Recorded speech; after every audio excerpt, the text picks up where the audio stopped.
অভিষেক ব্যানার্জির আইনজীবী আদালতে অ্যাপিল করলেন। পৃথিবীতে এরকম শুনেছো কোনোদিন যে অভিযুক্ত, আমি চোর কি সৎ আমি জানি না, কিন্তু যে অভিযুক্ত সে বলছে না না এই লোকটা এত ভালো তদন্ত করছে, অন্য কাউকে আর দরকার নেই, ওই তদন্ত করুক, আমি খুব খুশি তদন্তে। আমি বলছি এই ইডিকে দিয়ে পশ্চিমবাংলার মানুষের কোন সমস্যার সমাধানটা হবে? আমি আমার কথাটাকে এইটা বলে শেষ করছি সুমানদা, দেখো আমরা ইডির কাছ থেকে সিবিআই কাছ থেকে না কোনো বেআইনি হস্তক্ষেপ চাই না, যে আমরা পেরে উঠছি না মমতা ব্যানার্জির সঙ্গে, তোমরা একটু আমাদের হয়ে ওনাকে একটু হেনস্থা করো, আমরা এইসব কিছু চাই না।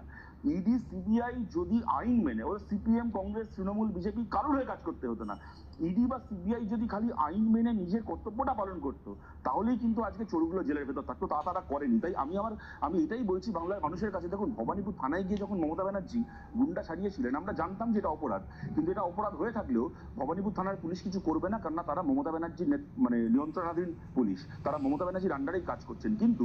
ভবানীপুর থানার পুলিশ যেটা করতে পারে না তা যদি ইডিও করতে না পারে, মমতা বন্দ্যোপাধ্যায় রাজ্যের পুলিশের কাছ থেকে গুন্ডা ছাড়ান যেভাবে, যদি মোদীর এজেন্সির কাছ থেকে কেন্দ্রের এজেন্সির কাছ থেকেও ফাইল ছাড়ান, কি কখনো রাজীব কুমারকে ছাড়ান একই রকম ভাবে, এবং ভবানীপুর থানার পুলিশও আঙুল চষে, সিবিআইও রাজীব কুমারের বেলা আঙুল চষে, ইডিও এই প্রতীক জৈনের বেলা আঙুল চষে, তাহলে পশ্চিমবাংলার একটা লোকাল থানার পুলিশ আর মোদীর পুলিশ, মোদীর সিবিআই ইডির মধ্যে তফাৎটা কি রইলো? মানুষ তাহলে কোথায়